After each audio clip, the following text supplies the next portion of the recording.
phấn luôn á, không làm.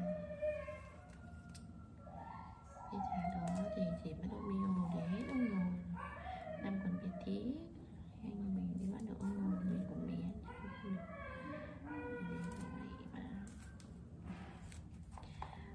mà lộ đi đánh độc vua. Còn nhớ ông má vừa đi mình thì phải ngồi trên đặt ốc của ông đổ kèo thuyền, ông đưa đó lên là mình đổ ra cho ốc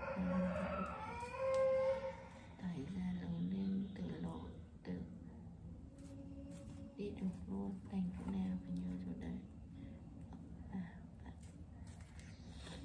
Cũng nói là xem cái này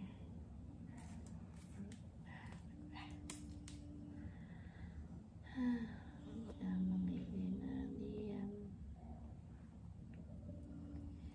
Tần là mình không thua đâu, chỉ có lần chỉ là thôi.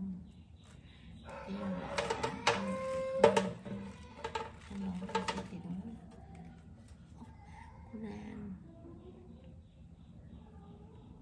đi mua thôi, có nhà chú đang lờ thôi, vì thì có đi mua sân về đàn thôi.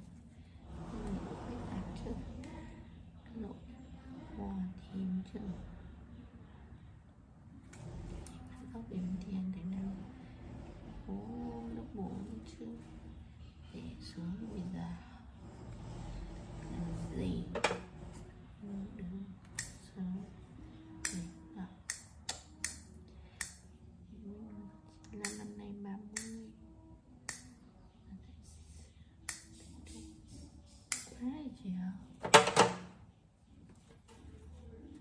được luôn á.